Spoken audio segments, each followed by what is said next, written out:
Welcome to the Everybody Matters podcast. This show is an outreach of Barry-Wehmiller. You can find us on the web at Barry-Wehmiller.com, on Twitter at Barry-Wehmiller, on Facebook and LinkedIn, and check out our blog, trulyhumanleadership.com. There's an old saying, no man is an island. And that's especially true in our workplaces. It's really not possible for us to walk in the door of our particular organization, clock in, do our job, and leave. We're there for probably more than 40 hours a week, 48 to 50 weeks a year. The relationships and interactions during that time have a tremendous impact on the rest of our lives. Our friend Shawn Murphy has written a new book, Work Tribes, The Surprising Secret to Breakthrough Performance, Astonishing Results, and Keeping Teams Together. You can check it out at readworktribes.com. You may remember him from his writing for Inc. magazine, his previous book, The Optimistic Workplace. Today, Shawn joins me to talk about belonging. What does that mean in the workplace? So here's Shawn Murphy. In a time where companies are spending a lot of money to, court and keep high performing talent, it's easy to spend money on things that don't have lasting substance. But when we look at what is it that really inspires people to want to do their best and return to work and enjoy being at work, even when things are stressful or what have you, that more meaningful ties to a company are necessary. And one of those meaningful ties that runs deep and is a basic human need is the sense of belonging. And it's when employees feel valued, wanted, and welcomed that they are able to experience work in a way that is more, in some ways, comfortable, another more accepting, another where they can be more daring with their thinking and their ideas, and sharing them, because some of the worries that a lot of us in companies where belonging isn't prevalent, the mind share is being competed with, do I say this?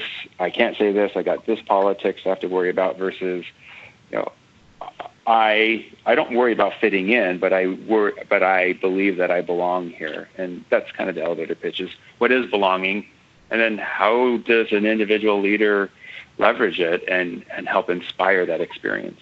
So you were talking to different companies to kind of get their experiences, kind of see what look at their paths, the kind of things that they had been going through on their own journeys? So my research partner and I identified different companies that we were intrigued to learn from and see how belonging, if it existed, how it influences the workforce as well as business outcomes. So we went into LinkedIn, Container Store, Canlis Restaurant, Barry-Wehmiller, and had some conversations in some cases with just managers, in other cases with managers down through individual contributors.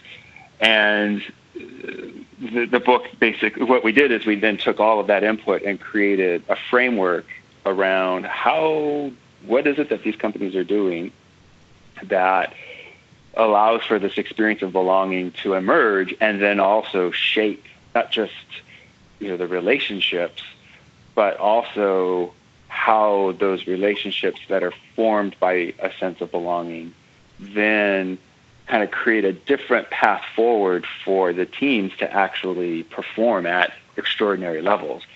In comparison, I think in companies where belonging is not prevalent, and I mentioned this a few minutes ago, there's a lot of noise that gets in the way of performing, getting things done, right? Whether it be, this person over here really ignores me and really has no interest in my opinions or ideas, or I'm constantly reminded of, all the different mistakes I make, those kind of interactions color how employees experience what they do on a day-to-day basis. And when there are negative influences, performance is obviously and understandably is undermined.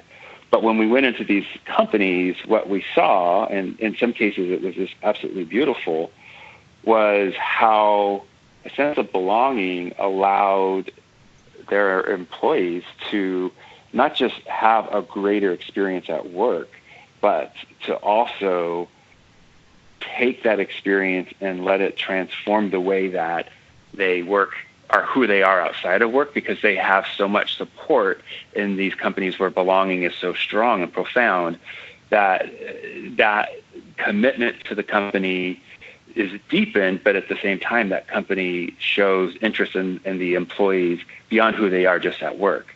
And so it really just what we saw was just a very different way of the employees interacting with management and employees interacting with the organization, that there wasn't as, I don't want to say that there aren't issues, because that would be rather naive.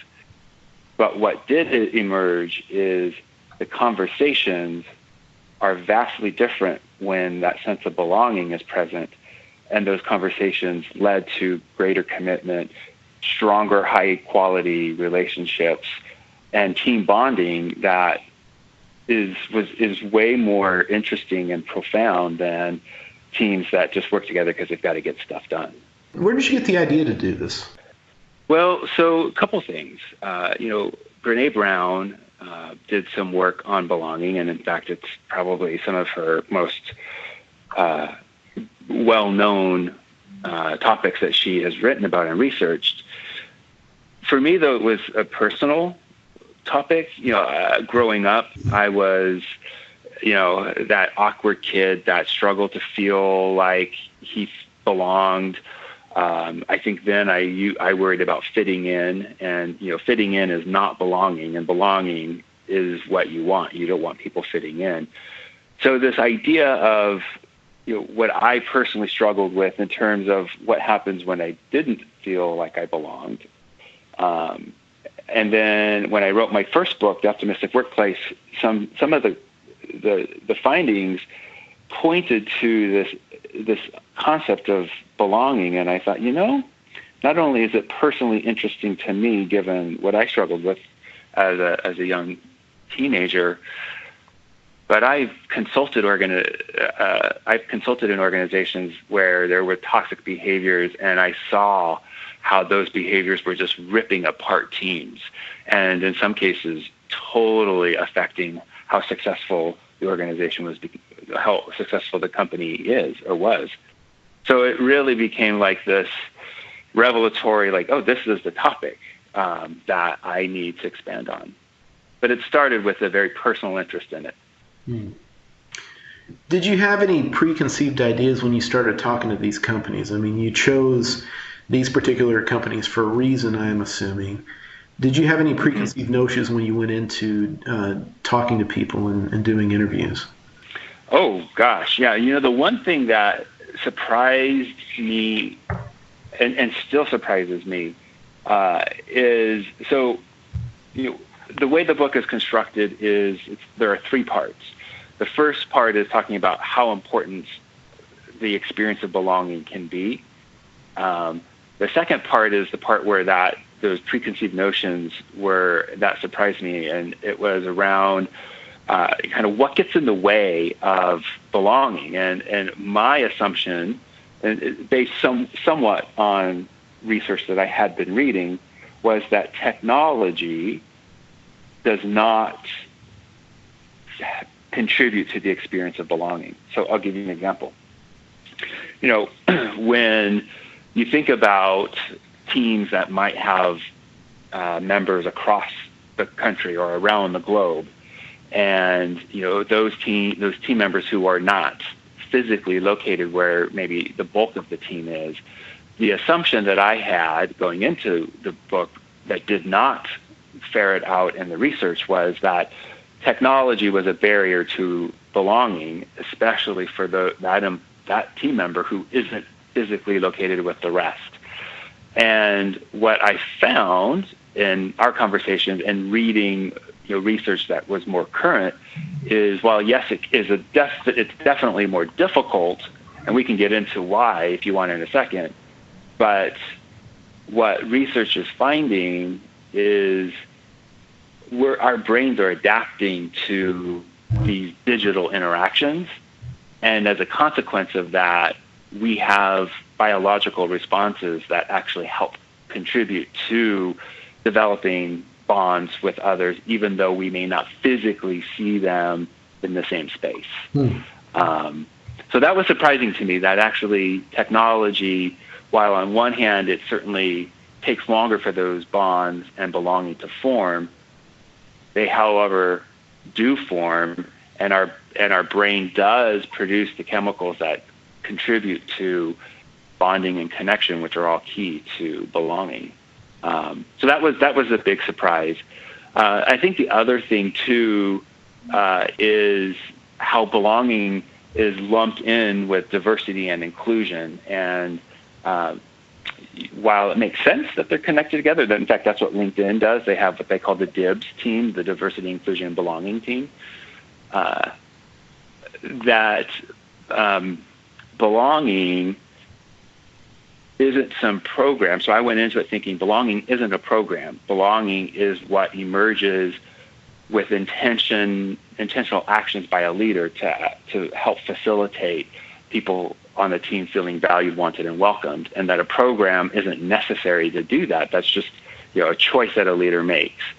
Well, at LinkedIn, they actually have found a way to operationalize belonging in a way that I think doesn't make it a program, but as much as puts into place the infrastructure that facilitates employees feeling a sense of belonging. And I can give you an example. They have a program there at LinkedIn where, throughout the year, their employees spend time out in the community where they are physically located. And the idea behind that is, just think about it, kind of a neighborhood, right? If you live in a neighborhood and you know who your neighbors are, and you spend time getting to know them, you start to identify with that location, that place. This is my home. These are my friends. These are my neighbors, right? You start to have a narrative around that neighborhood that helps you go, yeah, this is my place. This is where I live. Maybe this is where I belong. So the idea that LinkedIn sends their employees out to be part of the neighborhood. In fact, when we went, my research partner and I were talking with employees at the San Francisco location. Where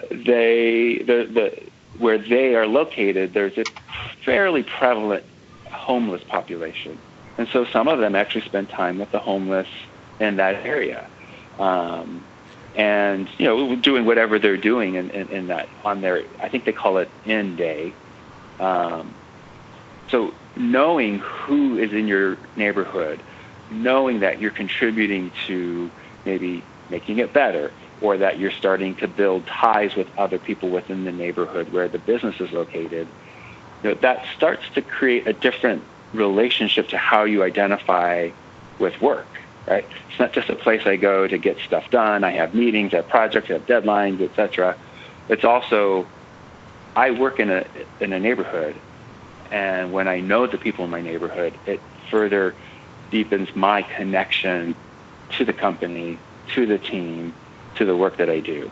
So that to me was really interesting. It's like, okay, I could totally see how that works in the psychology behind that, as opposed to like, oh, well, let's just have a day where we have everybody, do show and tell. Well, show and tell does work. In fact, one of the companies that we studied does that. It was just a really interesting way to kind of operationalize a program that helps facilitate that experience of belonging. I didn't expect that to happen. What kind of, as you were talking to these companies, what do you think were some of the major things? You just talked about this with LinkedIn. That seems like a pretty exceptional situation. So what are some of the things that these companies were doing to help encourage a atmosphere of belonging, to cultivate that within their people? Yeah, great question. So I'm gonna give you kind of a broad theme, and then I'll give you some examples. So probably one of the biggest themes is that we don't work with an employee who does this job. We work with the human being who has these interests, right? So that was kind of one of the major themes.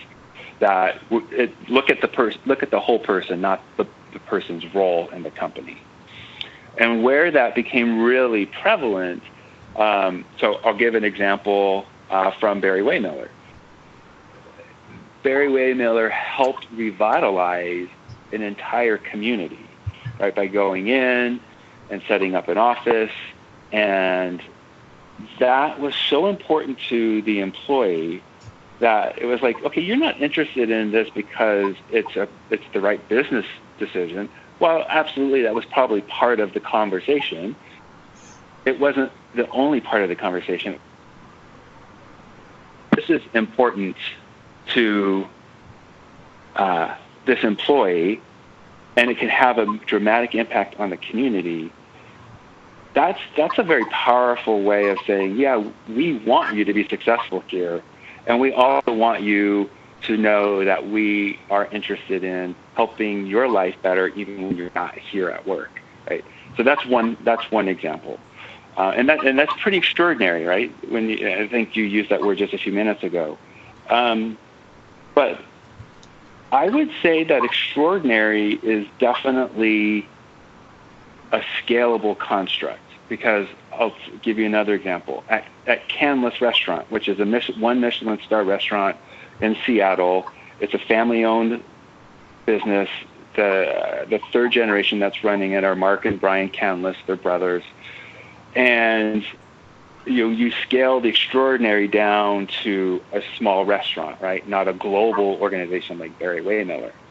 So what does it look like there in terms of how Canlis shows their interest in the whole person and not just the employee? One of the things that makes Canlis so interesting is they don't see themselves as a restaurant.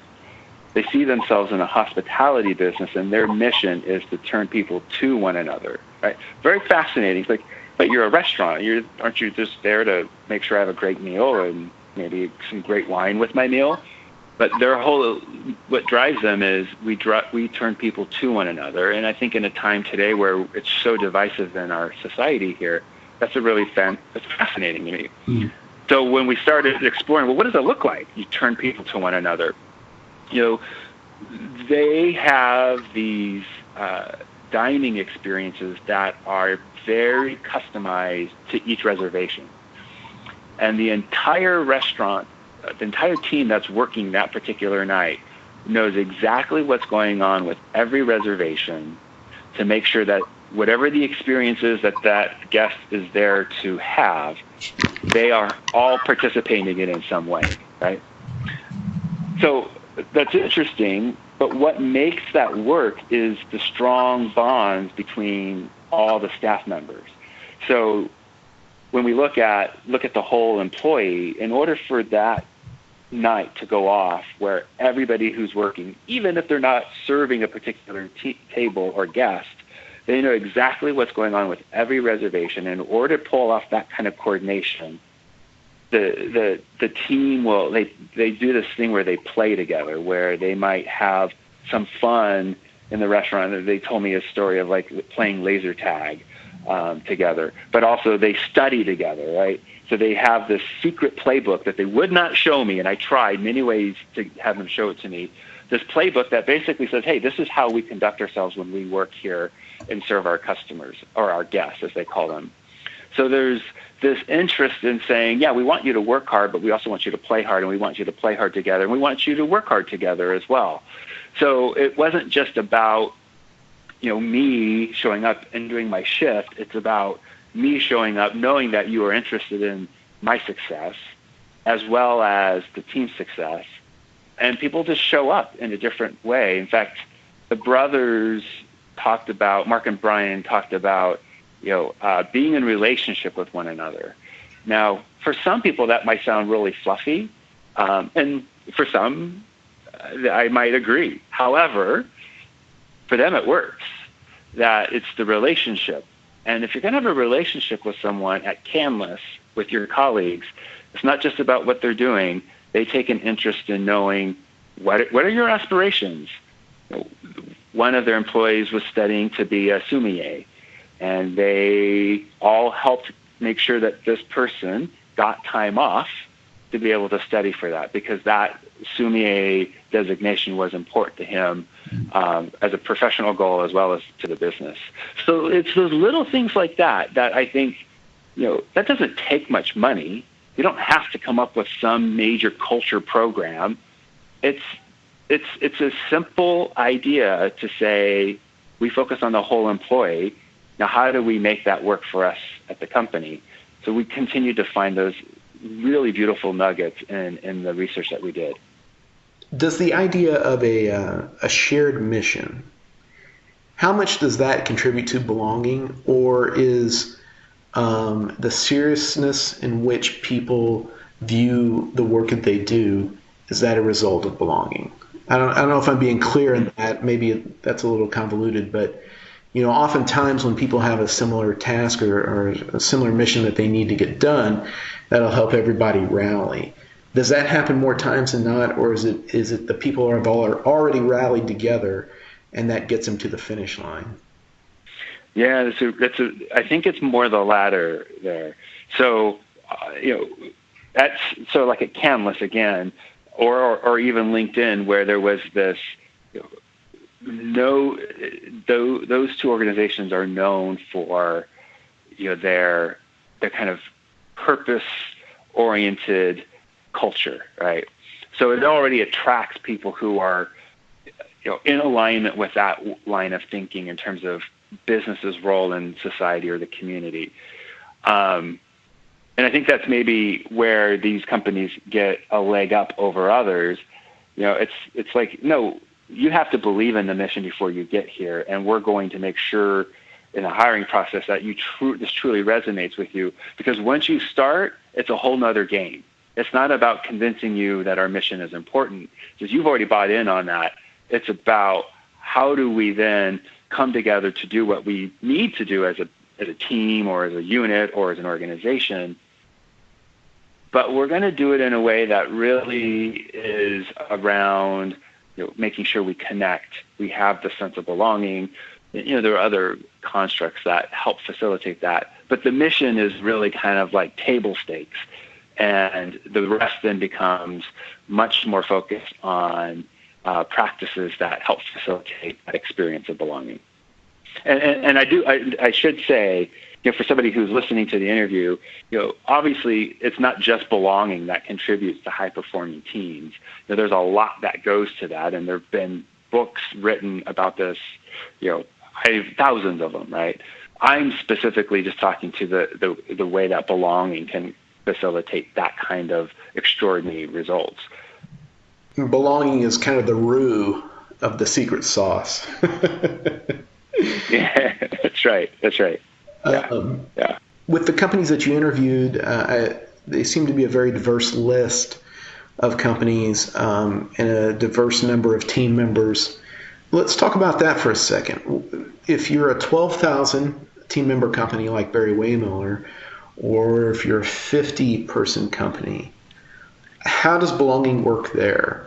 Especially if you're an international company spread out as opposed to one location.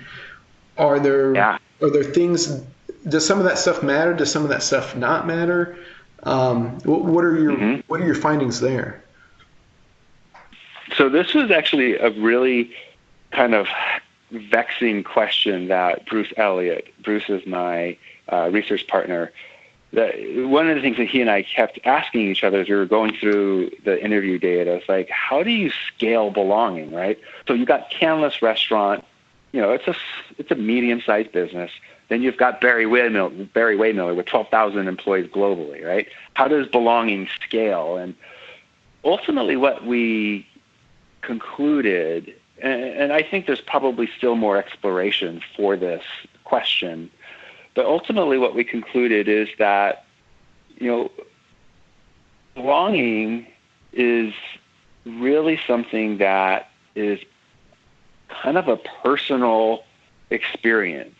And in order for it to be personal, or the reason why it's personal, is because, as a team member, you're interacting with a small number of people on any given day. At Barry-Wehmiller, Brent, you're not interacting with 12,000 employees. Right? You've got probably different pockets of people that you see and interact with on a regular basis, right? Mm. So really those pockets then become those opportunities for belonging to emerge, right? So, okay, how does that happen? Well, one, you've got to make sure leaders understand their role in this place, and this is actually an important point we can come back to if you want. But also what we discovered in the interviews that we did in the model companies that are featured in the book is that it wasn't just the leaders who were shouldering the responsibility, it was also the employees, that it became, in some cases, a source of pride that, no, we value people feeling valued, wanted, and welcomed, and it's so important to us that it's a part of the way that we interact with each other. And so it's in how leaders are trained to pay attention to belonging, as well as making sure that employees shoulder that responsibility. So that's where you can kind of grow it to where it's not just this responsibility that rests on the shoulders of the company's leaders, but it's shouldered by everyone who works in the company. And that's what we started to make sense of. Well, how do you do this from small to global size companies? And it's not to say that it's going to be experienced by every single employee in the company, and that doesn't matter the size, right? If I have a really horrible leader who maybe, doesn't take an interest in me as a whole person, or maybe comes across as a bully in her behaviors, I'm not going to experience belonging. I'm going to be in a kind of protective mindset that keeps me on alert so that I am aware of when I step into corporate landmine, so to speak. So, you can have belonging, or you can have areas in the company where there isn't belonging because it's not fostered by that leader, or it's not just a focus. Let's go back to something you were saying before about the role of leaders in belonging. I think you wanted to elaborate on that a little bit. Yeah, so this is a really interesting topic, and it's not a new topic. I think what we're finding is more research coming out. And so it's this, right? We know that when people leave a company, they don't leave a company, they leave their boss, right? And that's been a saying for a really long time. Well, companies like Gallup and Deloitte, the big companies that do this research, Gallup, for example, has found that 82% of management hires, and I know manager is not a word that Bob Chapman is fond of, but there's an important distinction here, and there's a reason why I'm using that language. But they find that 82% of managers that are hired are ill-equipped to do their job. And that ill-equipped part of the job is not, the tasks of managers, planning, organizing, strategizing. It's in the soft skills. And so this is, I think, probably the first time that I've seen lots of different research coming out saying organizations have underinvested in the development of soft skills in their leaders, aka managers, right? So, I think it becomes really important for companies to look at, okay, wait a minute. First of all, how do you train someone to be empathetic if they've never been empathetic before, right? And that's a big question, right? But empathy is a huge component of contributing to belonging, right? If I can empathize with you, then I'm going to have a deeper understanding of where you're coming from when we have differences. So the question becomes, if we're going to have leaders inspire experiences of belonging through their leadership, companies aren't investing in the skills, in the training, in the workshops, in the coaching, whatever it takes for their leadership to actually know how to intentionally shape an environment that where belonging is experienced. And that's a huge undertaking. It's easy to teach someone, hey, here are our budgeting practices, right? That's much easier than helping someone who might have bullying tendencies learn empathy, or be willing to invest in putting their tribe, aka team, first, and not their own agenda. Right? I mean, those are just different mindsets that companies haven't really said, wait a minute, what is the mindset of our leaders? We need to be intentional about saying, this is what we expect from you, not just managing and running a profit and loss statement, but also knowing how to motivate and inspire your team. And so I think that is, if there's an area where companies really want to start investing in, that's it. And there's a huge conversation around that in terms of how does that work, and it hasn't worked previously, so why now? And but there's definitely there's more research coming up that shows that we've got to invest differently in how we build leaders in our organizations. And you guys do a phenomenal job about that with that there, Barry-Wehmiller, saying.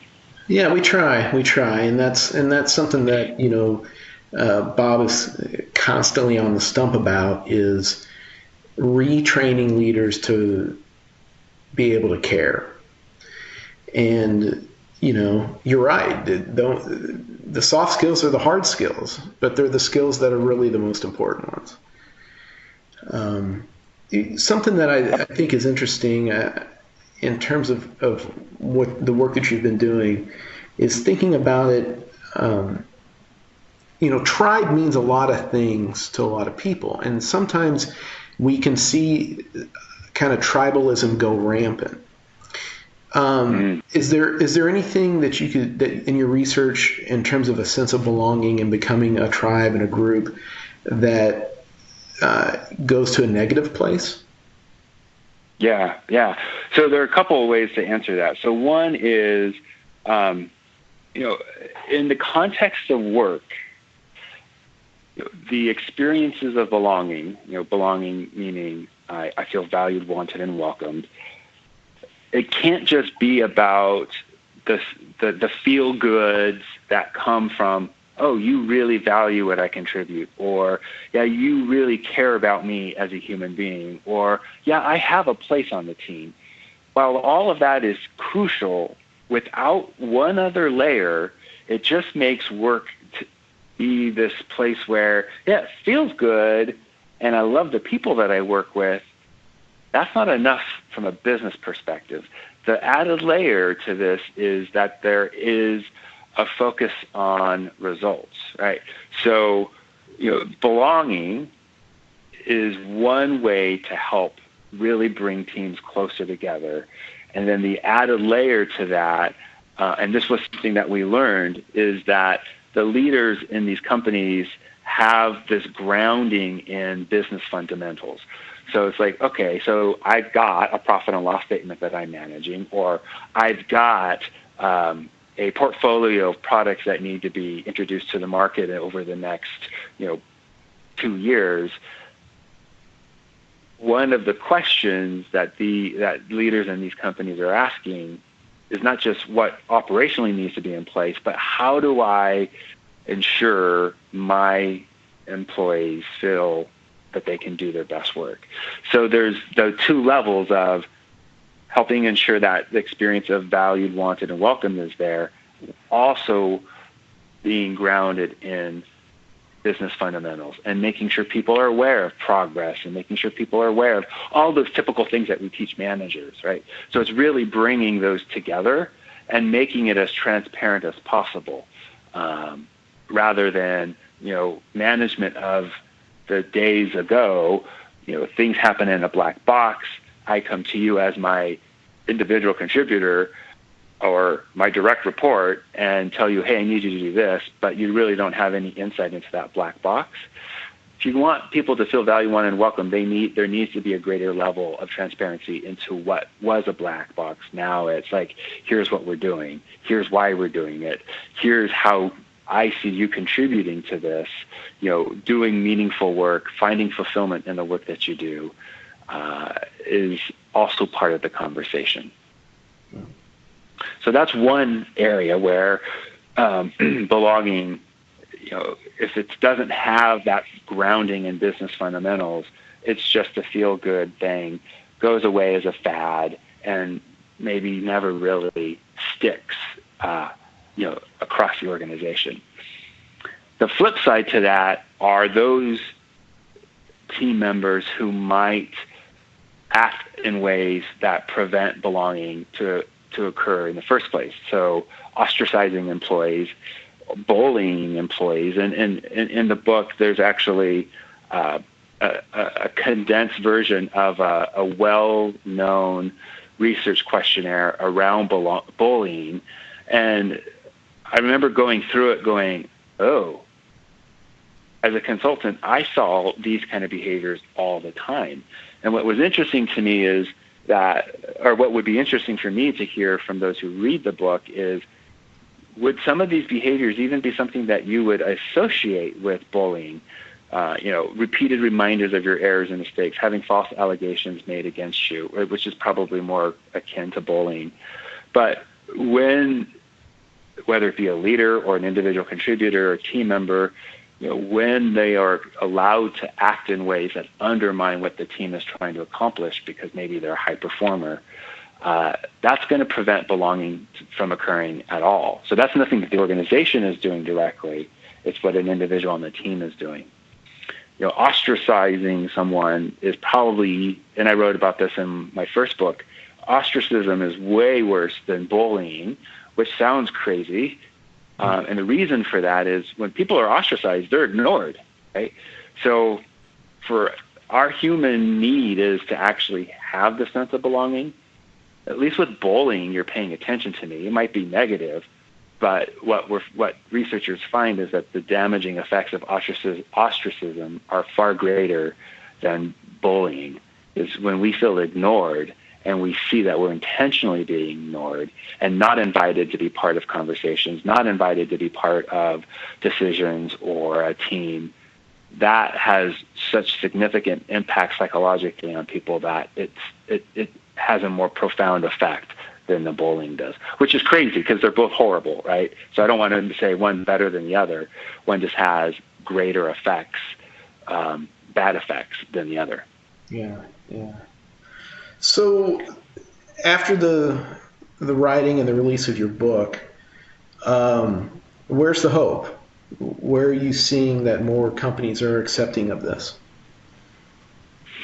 Yeah, so I hate to sound cliche or trite.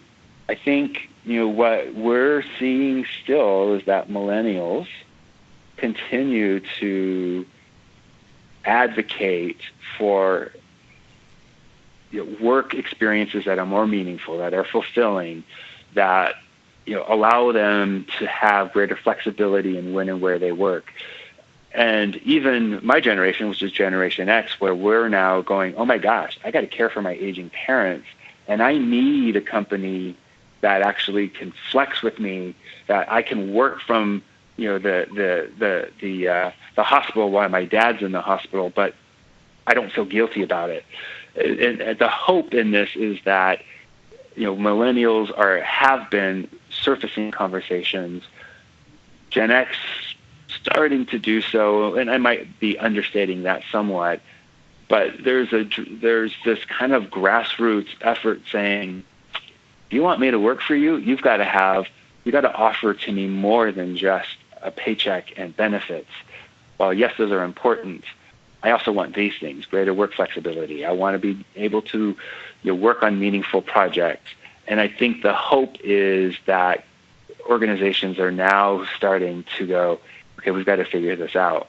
I'll give you an example. I can't say the company name, but there's a large, major corporation, legacy organization that's been around for, I believe it's over 100 years, right? And they recently had to totally rethink where their employees work, because their employment agreement was, if you're going to work for us, you have to work in this location. Well, that location wasn't desirable. So they weren't getting the talent that they wanted. They just were getting people who just wanted a job. Well, no company wants to hire people who are just wanting a job, right? Fog and mirror? Yeah, you can work here. No, we want you to fog and mirror, but we also have a lot more that we expect from you. And so this company totally overhauled its talent strategy, as well as working with the leaders to start rethinking their role in how they lead their teams. So that's where the hope comes for me, is that companies are starting to go, yeah, there's truth to these claims that these writers and researchers have been publishing for, we'll just say, the last 10 years, right? Obviously, it's been longer than that. So that gives me hope that as millennials move into decision-making roles, that these constructs that Barry-Wehmiller, LinkedIn, Canvas Restaurant, Container Store all hold to be very important to not only the company's success, but their team members' successes.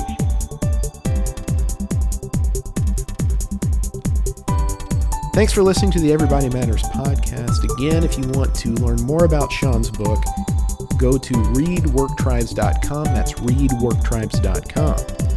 And if you want to find out more about our CEO, Bob Chapman, and Rob Sizodia's book, Everybody Matters, The Extraordinary Power of Caring for Your People like Family, go to everybodymattersbook.com. For more updates, more content, for more about the podcast, a lot of great insight, please find us on the web at barry-wehmiller.com, on Twitter at Barry-Wehmiller, on Facebook and LinkedIn. Check out our blog, trulyhumanleadership.com. I'm Britt Stewart. Thanks for listening.